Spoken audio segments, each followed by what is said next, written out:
Now Jephthah the Gileadite was a mighty warrior, but he was the son of a prostitute.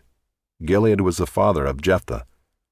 And Gilead's wife also bore him sons. And when his wife's sons grew up, they drove Jephthah out and said to him, "You shall not have an inheritance in our father's house, for you are the son of another woman." Then Jephthah fled from his brothers and lived in the land of Tob, and worthless fellows collected around Jephthah and went out with him. After a time the Ammonites made war against Israel, and when the Ammonites made war against Israel, the elders of Gilead went to bring Jephthah from the land of Tob. And they said to Jephthah, "Come and be our leader, that we may fight against the Ammonites." But Jephthah said to the elders of Gilead, "Did you not hate me and drive me out of my father's house? Why have you come to me now when you are in distress?" And the elders of Gilead said to Jephthah, "That is why we have turned to you now, that you may go with us and fight against the Ammonites and be our head over all the inhabitants of Gilead." Jephthah said to the elders of Gilead, "If you bring me home again to fight against the Ammonites, and the Lord gives them over to me, I will be your head." And the elders of Gilead said to Jephthah, "The Lord will be witness between us if we do not do as you say." So Jephthah went with the elders of Gilead, and the people made him head and leader over them. And Jephthah spoke all his words before the Lord at Mizpah. Then Jephthah sent messengers to the king of the Ammonites and said, "What do you have against me, that you have come to me to fight against my land?" And the king of the Ammonites answered the messengers of Jephthah, "Because Israel, on coming up from Egypt, took away my land, from the Arnon to the Jabbok and to the Jordan. Now therefore restore it peaceably." Jephthah again sent messengers to the king of the Ammonites and said to him, "Thus says Jephthah, Israel did not take away the land of Moab or the land of the Ammonites, but when they came up from Egypt, Israel went through the wilderness to the Red Sea and came to Kadesh." Israel then sent messengers to the king of Edom, saying, "Please let us pass through your land." But the king of Edom would not listen. And they sent also to the king of Moab, but he would not consent. So Israel remained at Kadesh. Then they journeyed through the wilderness and went around the land of Edom and the land of Moab, and arrived on the east side of the land of Moab, and camped on the other side of the Arnon. But they did not enter the territory of Moab, for the Arnon was the boundary of Moab. Israel then sent messengers to Sihon king of the Amorites, king of Heshbon. And Israel said to him, "Please let us pass through your land to our country." But Sihon did not trust Israel to pass through his territory. So Sihon gathered all his people together and encamped at Jahaz and fought with Israel. And the Lord, the God of Israel, gave Sihon and all his people into the hand of Israel, and they defeated them. So Israel took possession of all the land of the Amorites who inhabited that country, and they took possession of all the territory of the Amorites from the Arnon to the Jabbok, and from the wilderness to the Jordan. So then the Lord, the God of Israel, dispossessed the Amorites from before his people Israel. And are you to take possession of them? Will you not possess what Chemosh your God gives you to possess? And all that the Lord our God has dispossessed before us, we will possess. Now are you any better than Balak the son of Zippor, king of Moab? Did he ever contend against Israel, or did he ever go to war with them? While Israel lived in Heshbon and its villages, and in Aroer and its villages, and in all the cities that are on the banks of the Arnon 300 years, why did you not deliver them within that time? I therefore have not sinned against you, and you do me wrong by making war on me. The Lord, the judge, decide this day between the people of Israel and the people of Ammon. But the king of the Ammonites did not listen to the words of Jephthah that he sent to him. Then the Spirit of the Lord was upon Jephthah, and he passed through Gilead and Manasseh, and passed on to Mizpah of Gilead, and from Mizpah of Gilead he passed on to the Ammonites.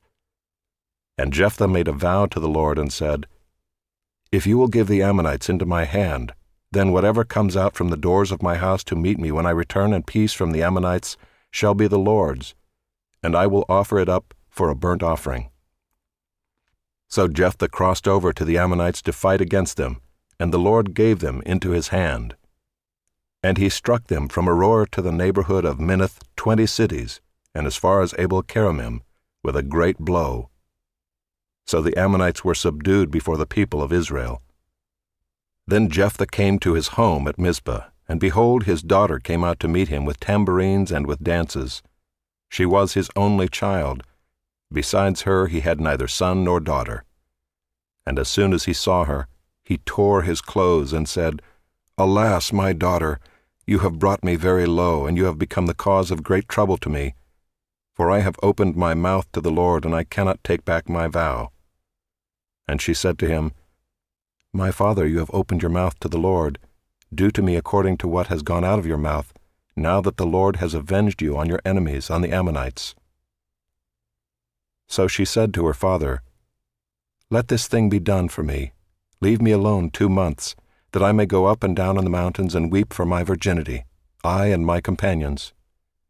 So he said, Go. Then he sent her away for 2 months, and she departed, she and her companions, and wept for her virginity on the mountains. And at the end of 2 months she returned to her father, who did with her according to his vow that he had made. She had never known a man, and it became a custom in Israel that the daughters of Israel went year by year to lament the daughter of Jephthah the Gileadite 4 days in the year. The men of Ephraim were called to arms, and they crossed to Zaphon and said to Jephthah, Why did you cross over to fight against the Ammonites, and did not call us to go with you? We will burn your house over you with fire. And Jephthah said to them, I and my people had a great dispute with the Ammonites, and when I called you, you did not save me from their hand. And when I saw that you would not save me, I took my life in my hand and crossed over against the Ammonites. And the Lord gave them into my hand. Why then have you come up to me this day to fight against me? Then Jephthah gathered all the men of Gilead and fought with Ephraim. And the men of Gilead struck Ephraim, because they said, You are fugitives of Ephraim, you Gileadites, in the midst of Ephraim and Manasseh. And the Gileadites captured the fords of the Jordan against the Ephraimites. And when any of the fugitives of Ephraim said, Let me go over, the men of Gilead said to him, Are you an Ephraimite? When he said, No, they said to him, Then say Shibboleth. And he said, Sibboleth, for he could not pronounce it right. Then they seized him and slaughtered him at the fords of the Jordan. At that time 42,000 of the Ephraimites fell. Jephthah judged Israel 6 years. Then Jephthah the Gileadite died and was buried in his city in Gilead. After him Ibzan of Bethlehem judged Israel. He had 30 sons and 30 daughters he gave in marriage outside his clan, and 30 daughters he brought in from outside for his sons. And he judged Israel 7 years. Then Ibzan died and was buried at Bethlehem. After him Elon the Zebulunite judged Israel, and he judged Israel 10 years. Then Elon the Zebulunite died and was buried at Aijalon in the land of Zebulun. After him Abdon the son of Hillel the Pirathonite judged Israel. He had 40 sons and 30 grandsons, who rode on 70 donkeys, and he judged Israel 8 years. Then Abdon the son of Hillel the Pirathonite died and was buried at Pirathon in the land of Ephraim, in the hill country of the Amalekites. And the people of Israel again did what was evil in the sight of the Lord. So the Lord gave them into the hand of the Philistines for 40 years. There was a certain man of Zorah, of the tribe of the Danites, whose name was Manoah, and his wife was barren and had no children. And the angel of the Lord appeared to the woman and said to her, Behold, you are barren and have not borne children, but you shall conceive and bear a son. Therefore be careful and drink no wine or strong drink, and eat nothing unclean. For behold, you shall conceive and bear a son. No razor shall come upon his head, for the child shall be a Nazirite to God from the womb, and he shall begin to save Israel from the hand of the Philistines. Then the woman came and told her husband, A man of God came to me, and his appearance was like the appearance of the angel of God, very awesome. I did not ask him where he was from, and he did not tell me his name. But he said to me, Behold, you shall conceive and bear a son. So then drink no wine or strong drink, and eat nothing unclean, for the child shall be a Nazirite to God from the womb to the day of his death. Then Manoah prayed to the Lord and said, O Lord, please let the man of God whom you sent come again to us and teach us what we are to do with the child who will be born. And God listened to the voice of Manoah, and the angel of God came again to the woman as she sat in the field. but Manoah her husband was not with her. So the woman ran quickly and told her husband, "Behold, the man who came to me the other day has appeared to me." And Manoah arose and went after his wife, and came to the man and said to him, "Are you the man who spoke to this woman?" And he said, "I am." And Manoah said, "Now when your words come true, what is to be the child's manner of life, and what is his mission?" And the angel of the Lord said to Manoah, "Of all that I said to the woman, let her be careful. She may not eat of anything that comes from the vine, neither let her drink wine or strong drink, or eat any unclean thing. All that I commanded her, let her observe."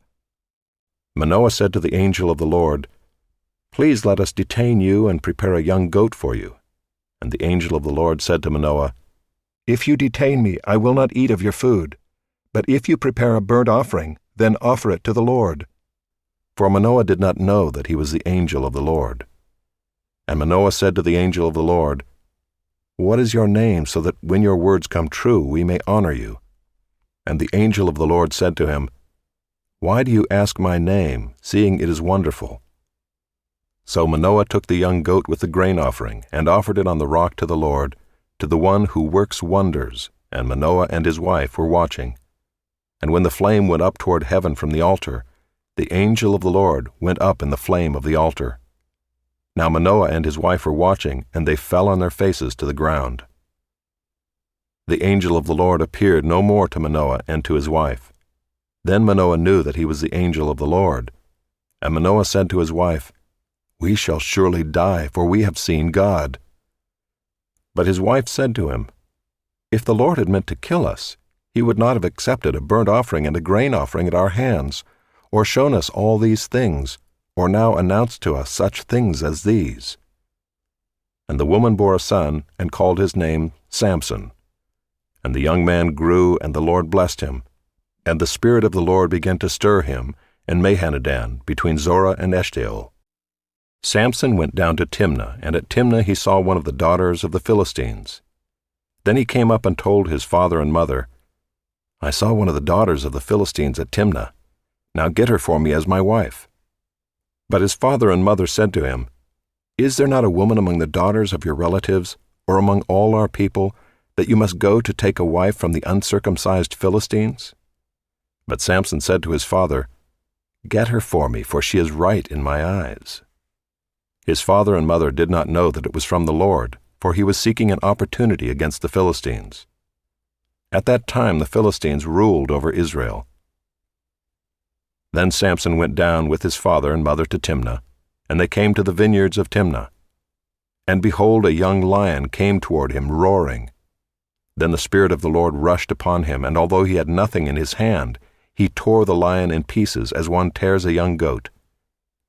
But he did not tell his father or his mother what he had done.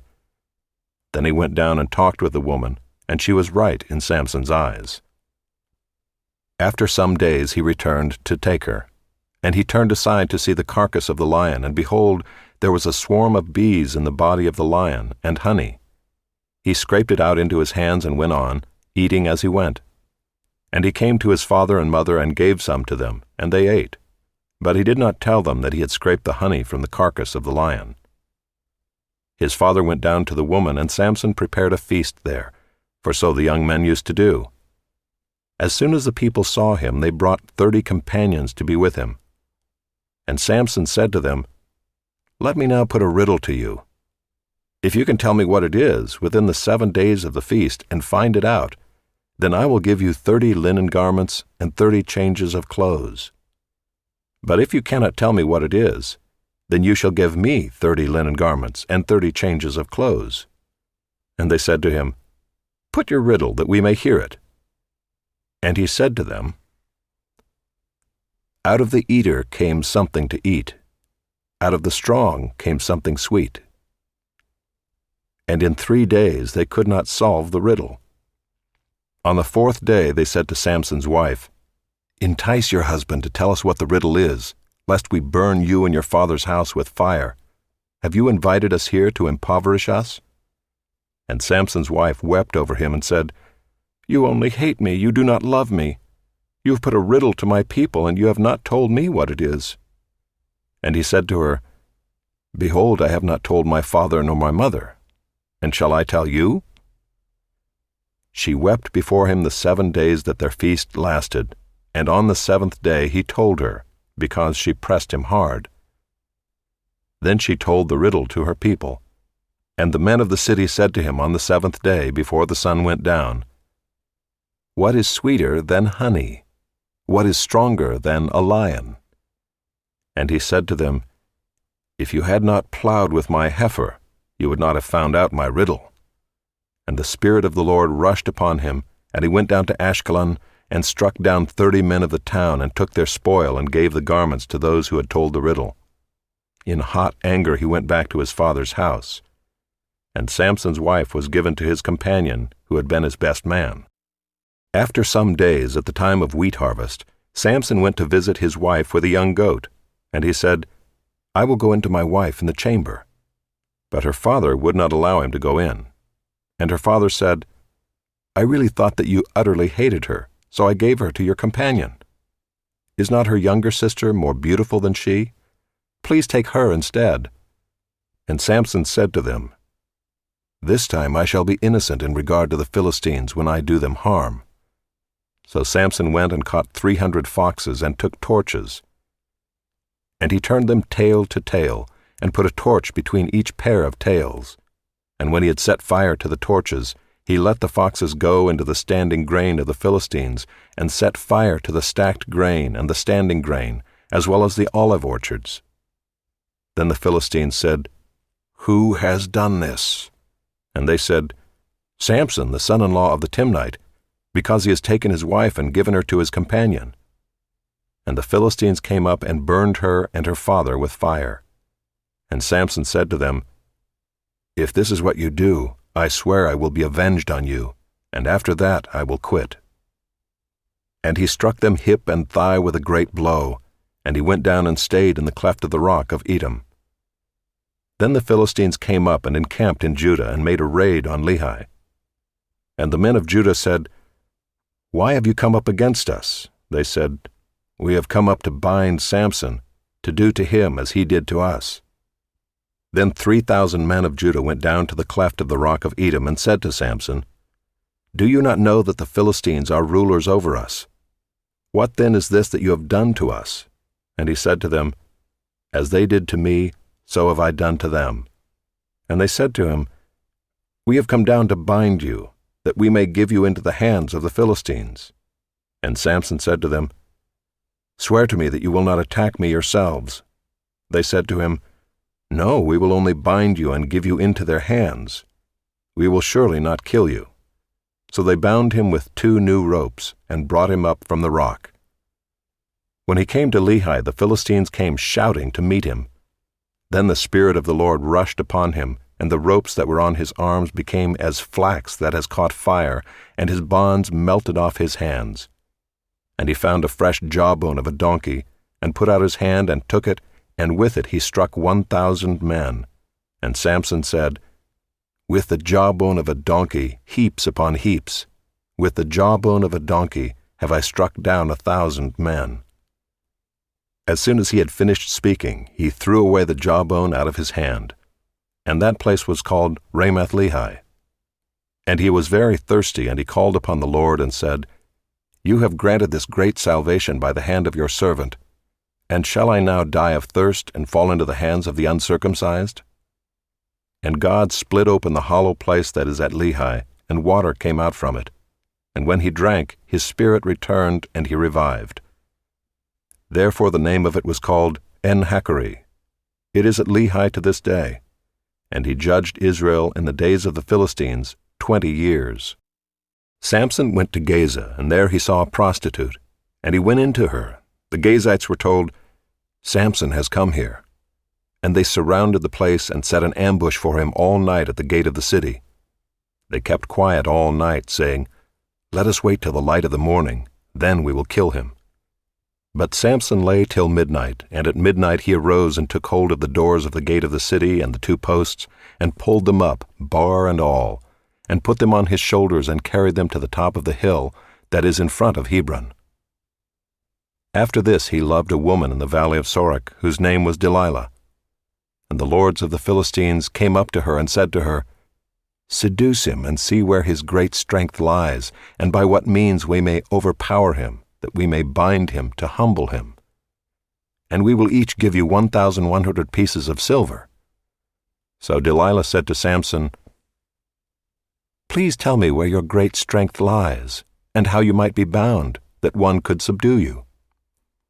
Samson said to her, "If they bind me with 7 fresh bowstrings that have not been dried, then I shall become weak and be like any other man." Then the lords of the Philistines brought up to her 7 fresh bowstrings that had not been dried, and she bound him with them. Now she had men lying in ambush in an inner chamber, and she said to him, "The Philistines are upon you, Samson." But he snapped the bowstrings as a thread of flax snaps when it touches the fire. So the secret of his strength was not known. Then Delilah said to Samson, "Behold, you have mocked me and told me lies. Please tell me how you might be bound." And he said to her, "If they bind me with new ropes that have not been used, then I shall become weak and be like any other man." So Delilah took new ropes and bound him with them and said to him, "The Philistines are upon you, Samson." And the men lying in ambush were in an inner chamber, but he snapped the ropes off his arms like a thread. Then Delilah said to Samson, "Until now you have mocked me and told me lies. Tell me how you might be bound." And he said to her, "If you weave the 7 locks of my head with the web and fasten it tight with a pin, then I shall become weak and be like any other man." So while he slept, Delilah took the 7 locks of his head and wove them into the web. And she made them tight with a pin and said to him, "The Philistines are upon you, Samson." But he awoke from his sleep and pulled away the pin, the loom, and the web. And she said to him, "How can you say, 'I love you,' when your heart is not with me? You have mocked me these 3 times, and you have not told me where your great strength lies." And when she pressed him hard with her words day after day and urged him, his soul was vexed to death. And he told her all his heart and said to her, "A razor has never come upon my head, for I have been a Nazirite to God from my mother's womb. If my head is shaved, then my strength will leave me, and I shall become weak and be like any other man." When Delilah saw that he had told her all his heart, she sent and called the lords of the Philistines, saying, "Come up again, for he has told me all his heart." Then the lords of the Philistines came up to her and brought the money in their hands. She made him sleep on her knees, and she called a man and had him shave off the 7 locks of his head. Then she began to torment him, and his strength left him. And she said, "The Philistines are upon you, Samson." And he awoke from his sleep and said, "I will go out as at other times and shake myself free." But he did not know that the Lord had left him. And the Philistines seized him and gouged out his eyes, and brought him down to Gaza and bound him with bronze shackles. And he ground at the mill in the prison. But the hair of his head began to grow again after it had been shaved. Now the lords of the Philistines gathered to offer a great sacrifice to Dagon their god, and to rejoice. And they said, "Our God has given Samson our enemy into our hand." And when the people saw him, they praised their God, for they said, "Our God has given our enemy into our hand, the ravager of our country, who has killed many of us." And when their hearts were merry, they said, "Call Samson that he may entertain us." So they called Samson out of the prison, and he entertained them. They made him stand between the pillars. And Samson said to the young man who held him by the hand, "Let me feel the pillars on which the house rests, that I may lean against them." Now the house was full of men and women. All the lords of the Philistines were there, and on the roof there were about 3,000 men and women who looked on while Samson entertained. Then Samson called to the Lord and said, "O Lord God, please remember me and please strengthen me only this once, O God, that I may be avenged on the Philistines for my 2 eyes." And Samson grasped the 2 middle pillars on which the house rested, and he leaned his weight against them, his right hand on the one, and his left hand on the other. And Samson said, "Let me die with the Philistines."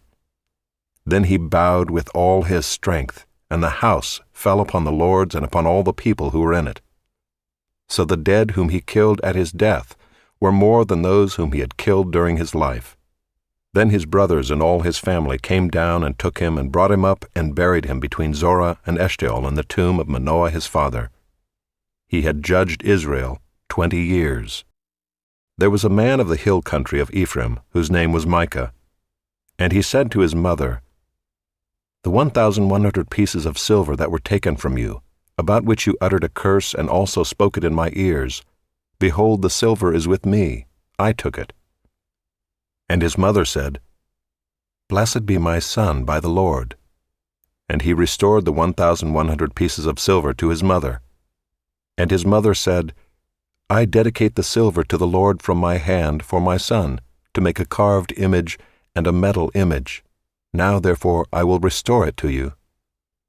So when he restored the money to his mother took 200 pieces of silver and gave it to the silversmith, who made it into a carved image and a metal image. And it was in the house of Micah.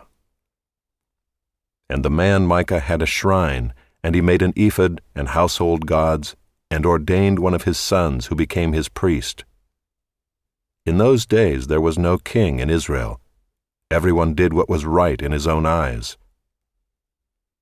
Now there was a young man of Bethlehem in Judah, of the family of Judah, who was a Levite, and he sojourned there.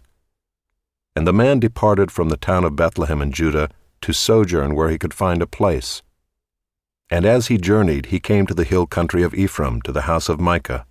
And Micah said to him, "Where do you come from?"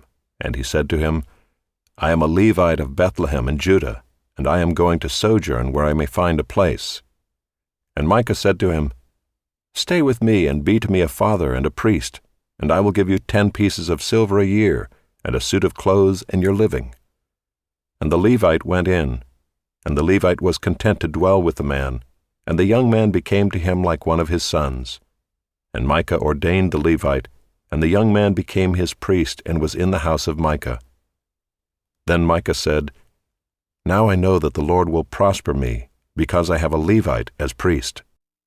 In those days there was no king in Israel, and in those days the tribe of the people of Dan was seeking for itself an inheritance to dwell in, for until then no inheritance among the tribes of Israel had fallen to them.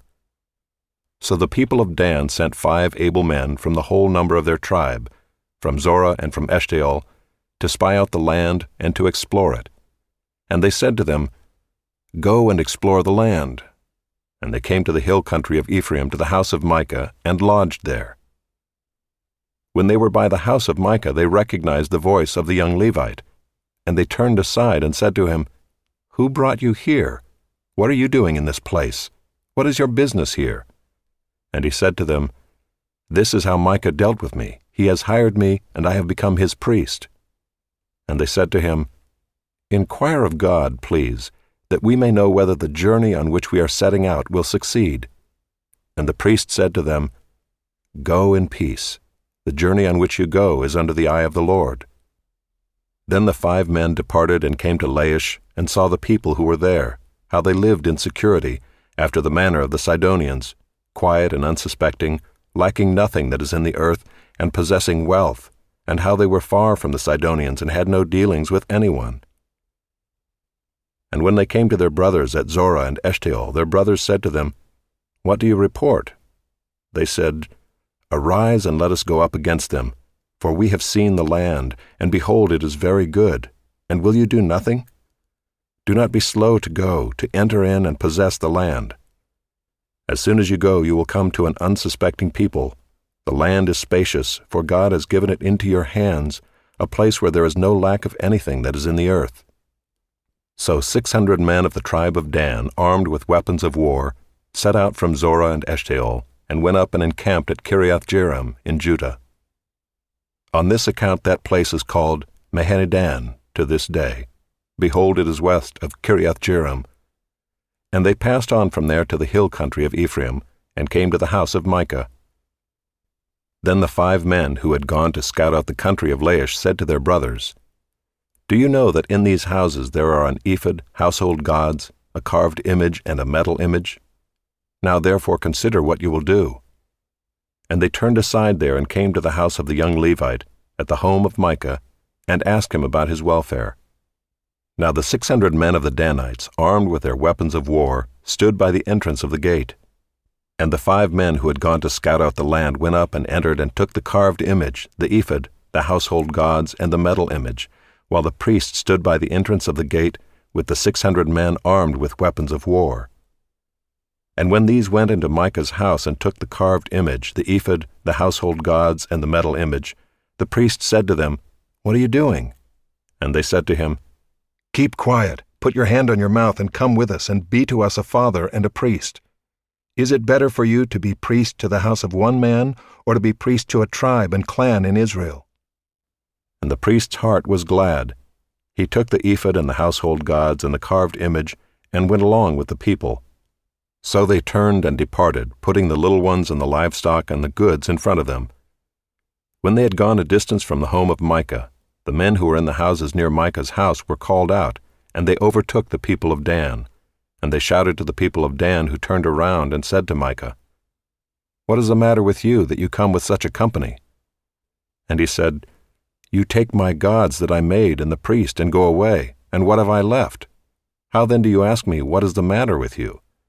And the people of Dan said to him, "Do not let your voice be heard among us, lest angry fellows fall upon you, and you lose your life with the lives of your household." Then the people of Dan went their way. And when Micah saw that they were too strong for him, he turned and went back to his home. But the people of Dan took what Micah had made and the priest who belonged to him, and they came to Laish to a people quiet and unsuspecting, and struck them with the edge of the sword and burned the city with fire. And there was no deliverer, because it was far from Sidon, and they had no dealings with anyone. It was in the valley that belongs to Beth-Rehob.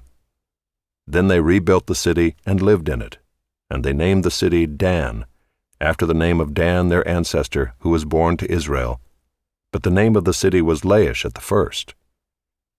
And the people of Dan set up the carved image for themselves, and Jonathan the son of Gershom, son of Moses, and his sons were priests to the tribe of the Danites until the day of the captivity of the land.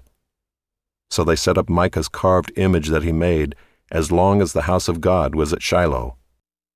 In those days, when there was no king in Israel, a certain Levite was sojourning in the remote parts of the hill country of Ephraim, who took to himself a concubine from Bethlehem in Judah. And his concubine was unfaithful to him, and she went away from him to her father's house at Bethlehem in Judah, and was there some 4 months. Then her husband arose and went after her to speak kindly to her and bring her back. He had with him his servant and a couple of donkeys, and she brought him into her father's house.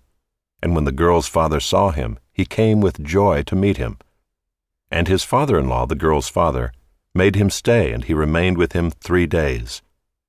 So they ate and drank and spent the night there. And on the 4th day they arose early in the morning, and he prepared to go. But the girl's father said to his son-in-law, "Strengthen your heart with a morsel of bread, and after that you may go." So the 2 of them sat and ate and drank together. And the girl's father said to the man, "Be pleased to spend the night, and let your heart be merry." And when the man rose up to go, his father-in-law pressed him, till he spent the night there again. And on the 5th day he arose early in the morning to depart. And the girl's father said, "Strengthen your heart, and wait until the day declines." So they ate, both of them. And when the man and his concubine and his servant rose up to depart, his father-in-law, the girl's father, said to him, "Behold, now the day has waned toward evening. Please spend the night. Behold, the day draws to its close. Lodge here and let your heart be merry, and tomorrow you shall arise early in the morning for your journey and go home." But the man would not spend the night. He rose up and departed and arrived opposite Jebus, that is, Jerusalem. He had with him a couple of saddled donkeys, and his concubine was with him. When they were near Jebus, the day was nearly over, and the servant said to his master, "Come now, let us turn aside to the city of the Jebusites and spend the night in it." And his master said to him, "We will not turn aside into the city of foreigners, who do not belong to the people of Israel, but we will pass on to Gibeah. And he said to his young man, Come and let us draw near to one of these places and spend the night at Gibeah or at Ramah. So they passed on and went their way.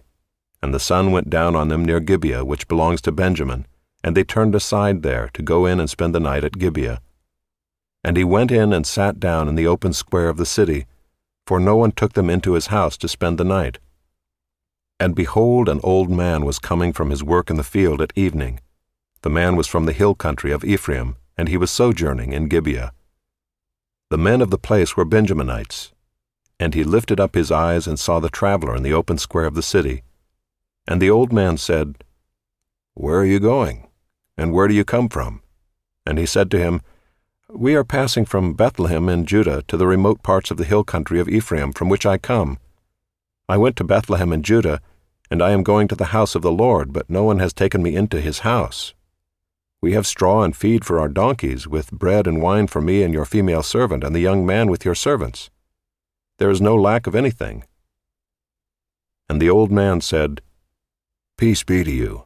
I will care for all your wants. Only do not spend the night in the square. So he brought him into his house and gave the donkeys feed, and they washed their feet and ate and drank. As they were making their hearts merry, behold, the men of the city, worthless fellows, surrounded the house, beating on the door.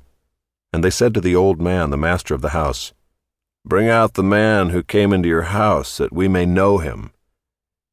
And the man, the master of the house, went out to them and said to them, No, my brothers, do not act so wickedly.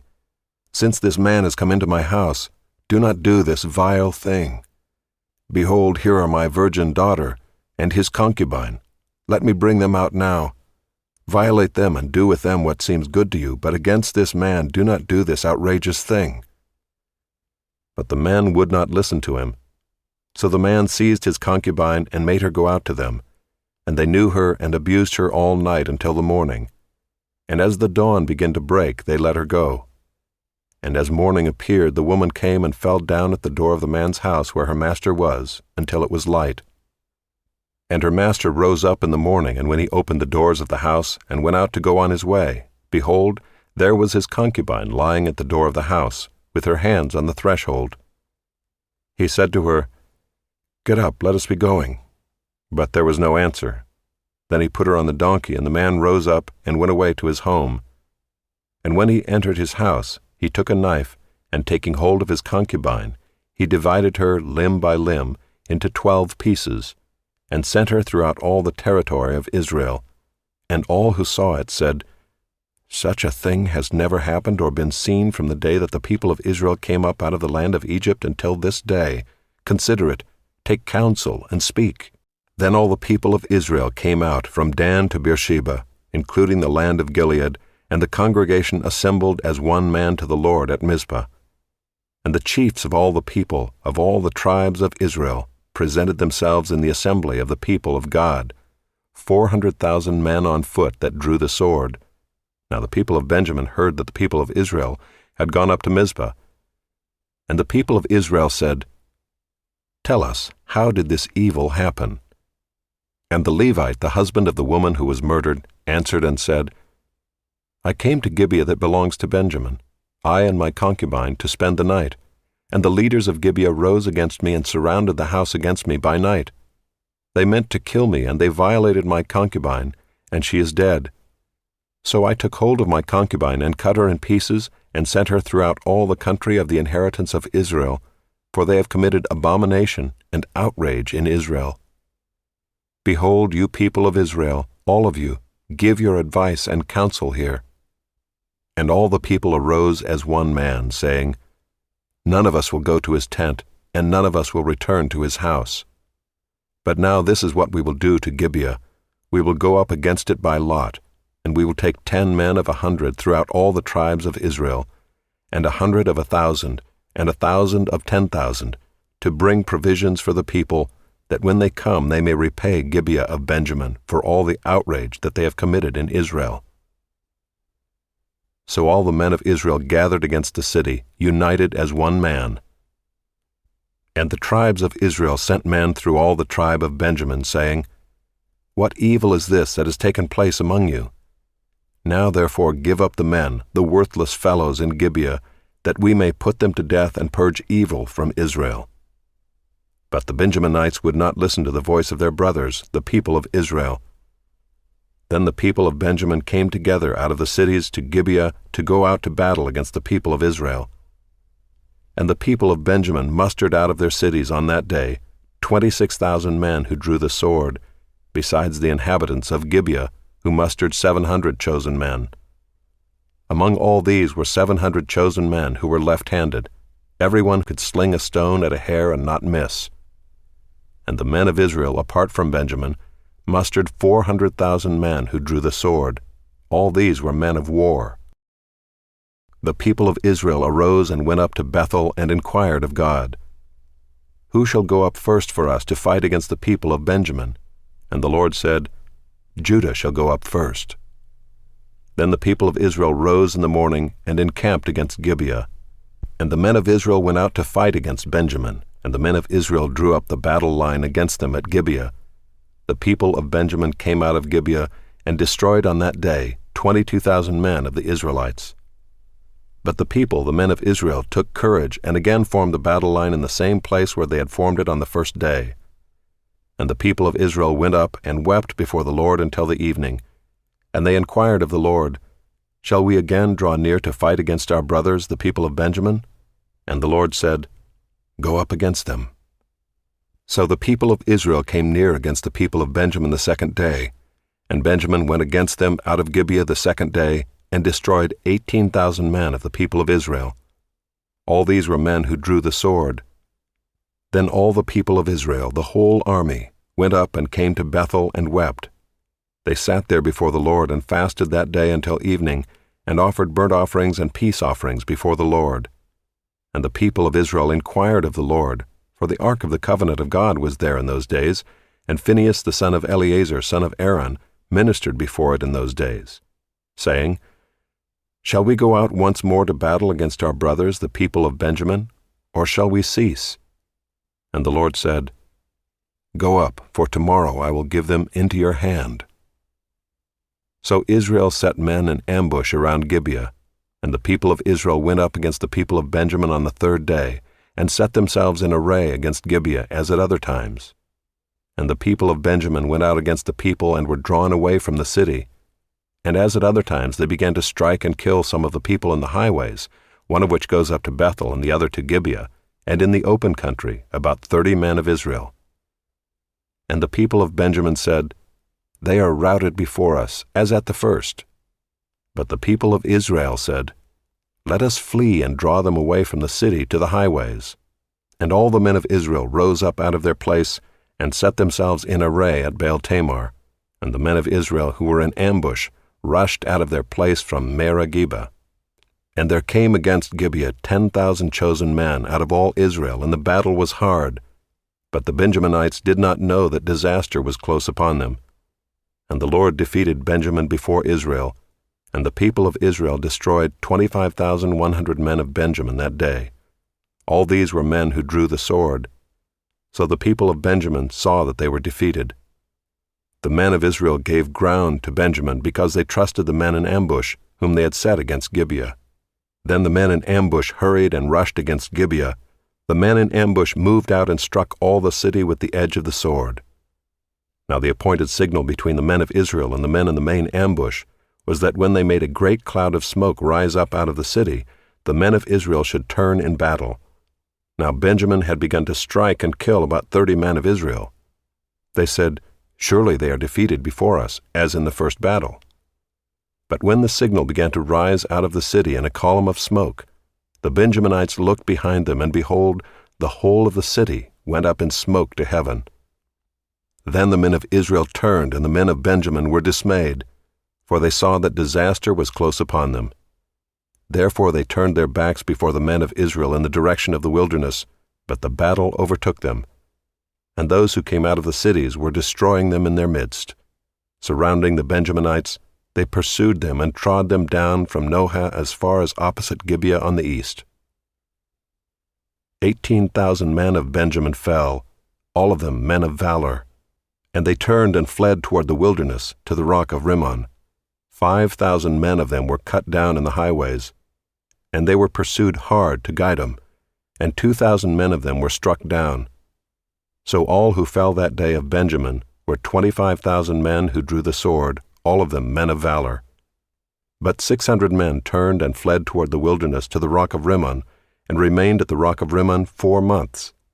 And the men of Israel turned back against the people of Benjamin, and struck them with the edge of the sword, the city, men and beasts, and all that they found. And all the towns that they found they set on fire. Now the men of Israel had sworn at Mizpah, "No one of us shall give his daughter in marriage to Benjamin." And the people came to Bethel, and sat there till evening before God, and they lifted up their voices and wept bitterly.